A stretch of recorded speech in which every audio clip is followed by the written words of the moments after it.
I thought meeting Alex and Mara for our first date would be exciting, but the moment I stepped into that restaurant, I realized something was horribly, terrifyingly wrong. Their smiles were too perfect, their eyes, too knowing, and the night I thought would be unforgettable turned into a nightmare I can't escape. I always thought first dates were supposed to be awkward, maybe even a little exciting, but never terrifying. The night I met her changed that forever.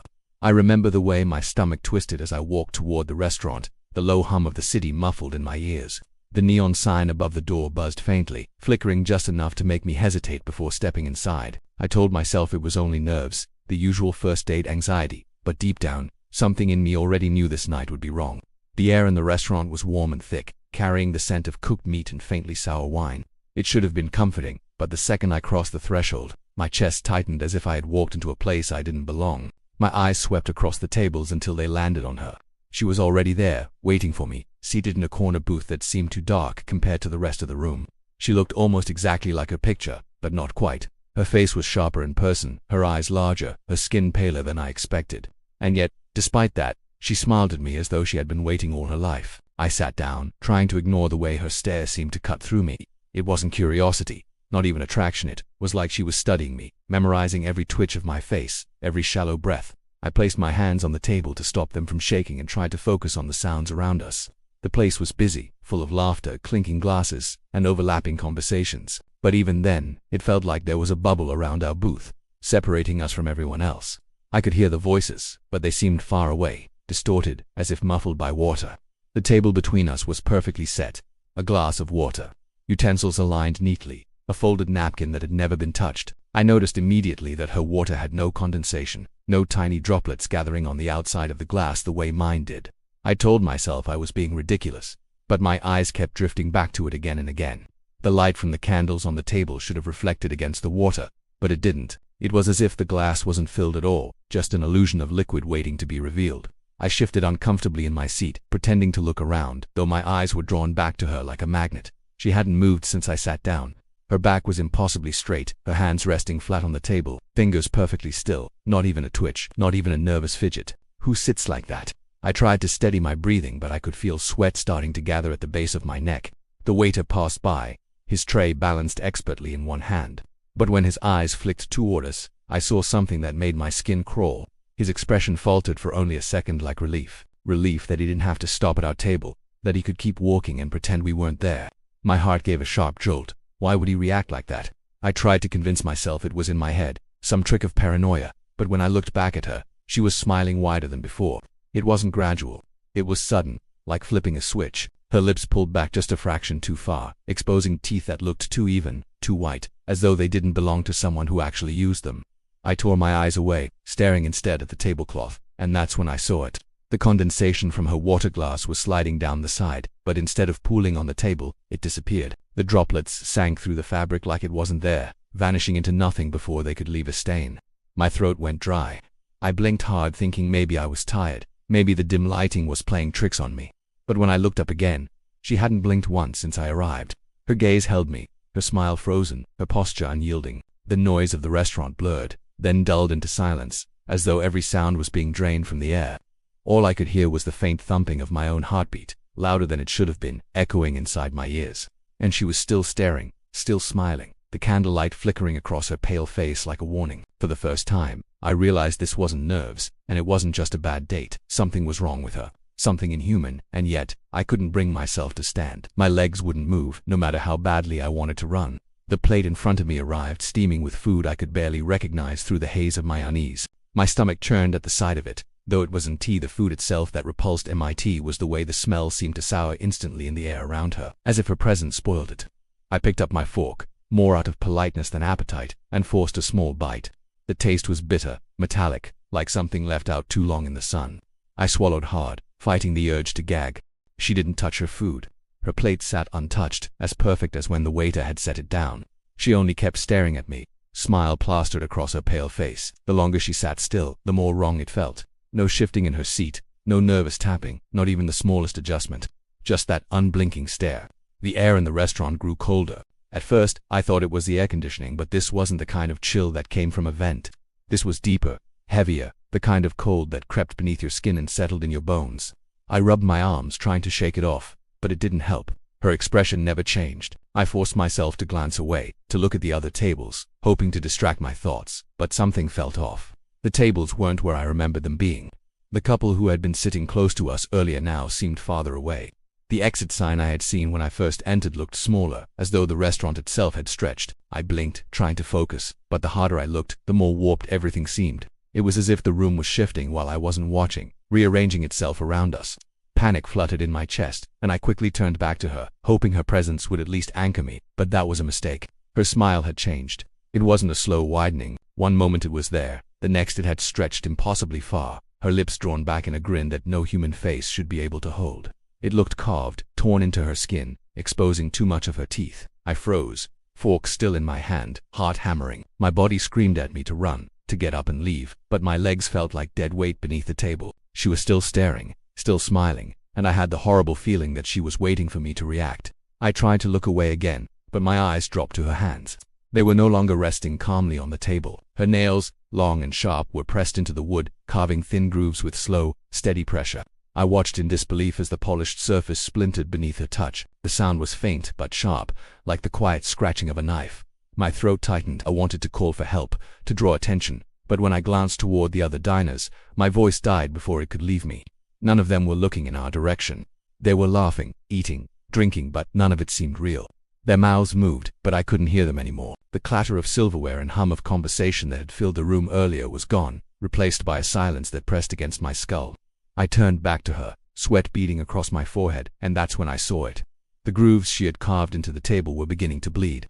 Thin lines of red seeped from the scratches, running slowly across the wood before dripping onto the floor. The sight made my stomach lurch, and yet she didn't move, didn't acknowledge what she had done. Her smile only seemed to deepen, as though she knew I had seen it. The cold spread further, crawling up my spine until my jaw clenched from the shivering. My breathing grew shallow. The restaurant no longer felt like a public place but more like a trap, sealed tight around me, keeping me tethered to her. I couldn't shake the feeling that the longer I stayed, the harder it would be to leave. Her eyes never blinked, not once, and as the candlelight flickered between us, I realized with horror that the flame's reflection in her pupils wasn't moving. It was frozen in place, just like her smile. And that's when I noticed the water glass again. For the first time since I sat down, her hand twitched, slow and deliberate, as she slid the glass toward her. I held my breath as she lifted it with an unnatural stillness and tilted it to her lips, but nothing poured out. The glass was empty. Yet I heard the sound of liquid pouring, dripping onto the table, spilling over the cloth. I looked down, and my own water glass was suddenly half empty, its contents vanishing into the same void that had swallowed hers. When I looked back at her, her lips were wet with something dark that wasn't water. I wanted to leave. Every instinct in my body screamed at me to get up, push past the cold creeping along my spine, and run out of that restaurant. But my legs refused to obey. It was as if invisible strings were tethering me to the chair, tying me in place with a force I couldn't see. Every shift in my seat made the air feel heavier, pressing against my lungs, weighing me down.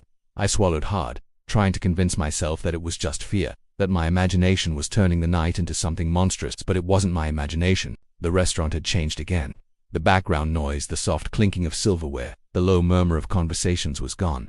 It didn't fade, it didn't muffle, it simply vanished, leaving a ringing silence that made my ears ache. The people around us had disappeared. The tables were empty, plates still warm, glasses untouched, chairs slightly pushed back as if the diners had been yanked away in an instant. My pulse spiked. I stared, unable to comprehend how the room had emptied so quickly. And then I saw her. She wasn't sitting in her chair anymore. I had been watching her, frozen, and in that time, she had stood. I couldn't tell when it happened. Her sudden presence at my side was enough to make my stomach turn. She leaned closer, and though I knew she hadn't moved in the traditional sense, I could feel a draft brush against my face, cold and wet, like a breath from beneath the earth. Her eyes were different now, not just sharp, not just pale. They were glossy, too wide, reflecting everything around us in a warped, broken way. My own reflection stared back at me from the depths of her pupils, but it wasn't my face. It was hollow, pale, the shadows clinging to my skin like claws. My knees nearly buckled under the weight of the terror that flooded my body. I spun around, desperate to check my surroundings, and that's when I saw it, a figure standing directly behind me. I froze mid-turn. My throat constricted and a cold sweat broke across my forehead. I couldn't move. The figure didn't move either, just a dark silhouette in the absence of light, its head tilted slightly, eerily familiar. I forced my gaze back to her, to try to convince myself that I was seeing things, that my mind was fracturing under stress.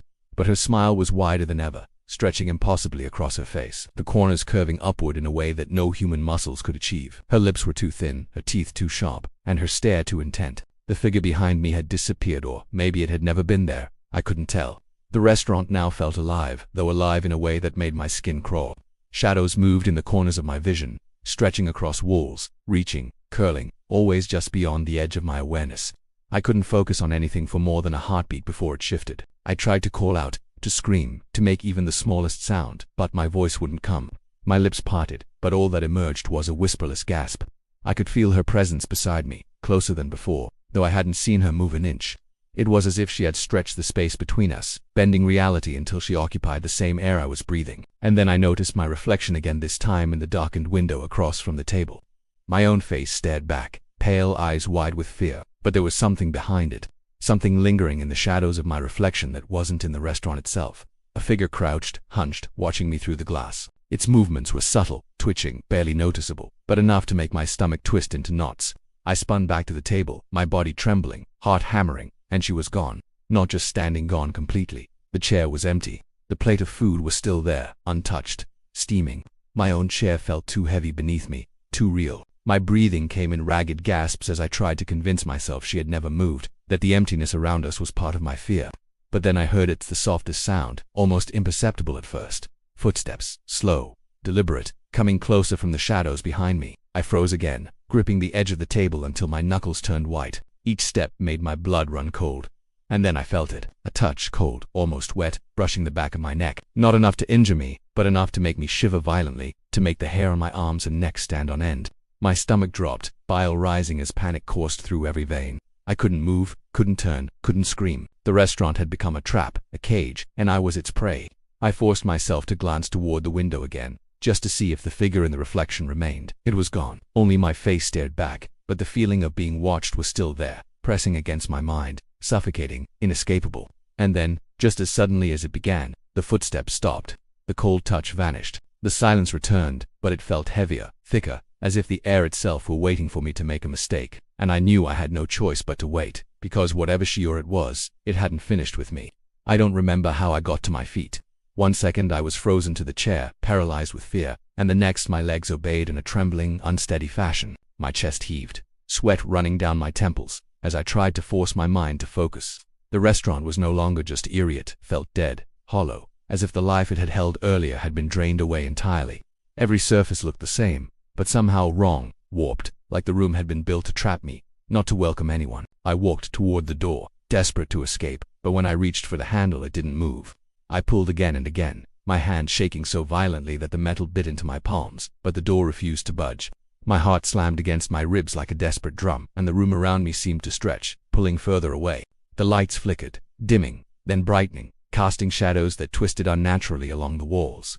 I spun around, searching for her, the figure, anything that might explain the impossible sensation pressing down on me, and my stomach dropped. She was back, standing a few feet away, impossibly still, her body perfectly straight. The kind of unnatural posture that belongs to dolls and statues, not humans. Her head tilted slightly, the same way it had before. And that smile was still there, stretched too wide, too sharp, teeth glinting under the flickering light. My skin crawled as she lifted a hand, just slightly, as if beckoning me. I stumbled backward, my back hitting the empty table behind me. It rocked under the pressure, wobbling precariously, and I felt my balance almost slip completely. I glanced around, trying to make sense of the room, and realized with terror that it wasn't just the restaurant that had changed, it was reality itself. The walls appeared to breathe, expanding and contracting as though they were alive. The shadows that had been static moments ago now shifted, creeping across the floor, crawling up the walls, reaching for me. My eyes darted to the floor, where the faint traces of her movements had left dark streaks, smeared across the tiles. I could feel them beneath my feet, sticky, clinging, yet somehow disappearing the moment I looked directly at them. My stomach turned. I wanted to scream, to cry out, but my throat felt blocked, parched and useless. I tried to remember where the exit had been, hoping maybe I could find another way out. But every table, every chair, every shadow was different now. The room had rearranged itself while I wasn't looking, and I couldn't trust my own eyes anymore. My pulse was frantic, every beat echoing in my ears, and I stumbled again, nearly falling. When I glanced toward the center of the room, she was gone. I thought maybe I could breathe again, maybe convince myself this was all in my head, but the relief was short-lived. Her chair, the one I had been sitting across from, was pulled far back, far enough that it should have fallen over, but it hadn't. It stood perfectly upright, as though held in place by unseen hands. I took a hesitant step closer, and my stomach dropped again. The plate of food she had never touched was gone. The glass of water had vanished too. Then I noticed it. My reflection, not in a mirror, not in the glass doors, but in the window across from me. I froze. My own face stared back, pale and terrified, but it wasn't alone. Behind me in the reflection, there was someone or something crouched low, hunched, its head tilted in that same inhuman way. It moved, just barely, twitching its fingers toward me, and my heart felt like it would burst. I spun around, panic clawing at me, but there was nothing. Only the emptiness of the restaurant, the stillness of the tables, the silence pressing down. My mind reeled, trying to comprehend it, but the rational part of me refused to exist in that moment. And then I heard the footsteps again. Slow, deliberate, coming from behind me. The sound of each step pressed against my eardrums, louder than it should have been, echoing through the hollow air. My hands shook, my knees wobbled, and I turned slowly, only to see nothing. The footsteps stopped. The silence returned. And yet, I could feel it, the presence. Cold, wet fingers brushing my shoulders, moving along my arms, curling around me. I fell to my knees, shivering violently, clutching the edge of a table. My chest felt hollow, my lungs burning as if the air had been replaced with ice. And just when I thought I might scream, I noticed it. A faint outline on the floor beneath the table. Something dark, twisted, like a shadow that didn't belong. It moved, just enough to make my stomach twist, and I realized, with a sickening certainty, that it was forming a path straight toward me. I wanted to run, but I couldn't. I wanted to look away, but I couldn't. My eyes were glued to the floor, and that dark shape moved closer, closer, closer, closer. And then I saw her again, standing directly above it, smiling that impossible smile, her eyes glinting like black ice. I don't remember how I got outside. One moment I was kneeling on the cold, warped floor of that restaurant, frozen in fear. And the next I was on the cracked sidewalk under the dim glow of the streetlights. The door behind me, the one I had tried endlessly to open, was gone. Not broken, not unlocked, just vanished, replaced by a blank, brick wall I didn't remember seeing before.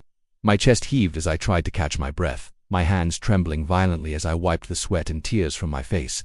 The night air was thick, heavy and cold, pressing against my lungs, yet it was the first time in hours I could breathe freely, or at least I thought I could. The street was silent. No cars, no distant voices, no hum of city life, just a faint, unnatural stillness that wrapped around me like a shroud. The buildings were there, in the right places, but they felt wrong, like shadows of themselves. Windows stared down at me, dark and unblinking, reflecting nothing but my own trembling form. My stomach churned, bile rising, and I stumbled forward, trying to put distance between myself and that place. Then I saw it, my phone, lying on the sidewalk a few feet ahead, its screen cracked but glowing faintly. I knelt to pick it up, hands shaking so badly I almost dropped it again. When I looked at the screen, my heart nearly stopped. Conversation was open, a conversation I didn't remember starting. The messages weren't from anyone I knew. They were from me, from my own phone. "Can't wait for our second date," I froze, staring at the screen. My fingers hovered over it, unwilling to touch it, unwilling to believe it. I had never typed that. I had never sent that. And yet there it was, time-stamped just minutes ago. Below it was a photo, and my stomach dropped through the floor. It was a picture of me, sitting at the table, smiling, my eyes wide and empty, my hands resting on the table as if nothing was wrong. But I hadn't smiled, not once. My reflection, my very self, was trapped in that frame, frozen in an expression I didn't make, captured by a presence I couldn't see. I dropped to my knees, shaking, trying to make sense of it. My mind screamed, telling me this was impossible, that it was a hallucination, a trick of stress, fear, exhaustion. But deep down I knew the truth. I had seen her, I had felt her. And somewhere, somehow, she had reached inside me, beyond the walls of that restaurant, beyond the safety I thought I had found. The street around me seemed to shift, faintly at first, and then violently. Shadows stretched across the pavement, moving on their own, writhing as though alive. I spun in every direction, trying to see her, to see anything familiar. But the world had transformed. The buildings leaned closer, windows dark and watching, the faint outlines of figures twitching behind them. I felt eyes on me, countless, impossible, unblinking. My phone vibrated. Another message. I didn't dare open it, but the sound alone made my blood run cold. I stumbled backward, bumping into a lamppost that flickered weakly, casting long crawling shadows across the street. The shadows seemed to reach for me, pulling at my sleeves, my hair, my skin. But no matter how I struggled, I couldn't escape them. And then I saw her, standing a few feet away, impossibly still, her smile carved into her face, wider than ever, eyes black and glistening. She didn't move toward me. She didn't even blink, but I could feel her presence, heavy and suffocating, wrapping around me, sinking into my bones. My knees gave out, and I fell to the ground, hands pressed against my chest, as if I could hold myself together that way. I tried to look away, tried to run, but my body wouldn't respond. And in that moment I understood something I wish I didn't. She wasn't just in that restaurant. She hadn't just been a person waiting for a first date. She was everywhere. Anywhere I thought I was safe, waiting for me to see her, to feel her, to become part of the same world she inhabited. I glanced at my phone again. The screen was alive with messages now, all from me, all with photos I didn't remember taking. Each one showed a different angle of the restaurant, the table, her smile, and in the final photo, I saw myself or the version of me that had been trapped there standing behind her, smiling back. And then the shadows reached for me. I don't remember screaming. I don't remember moving after that. All I know is that the world shifted again. And when I woke or thought I did, I was alone on a street that looked normal, in a city that looked familiar. My phone was gone, the air was still, and yet I knew she was still out there, waiting for the next first date, waiting to find the next reflection, the next version of someone foolish enough to meet her, and maybe she's still watching me.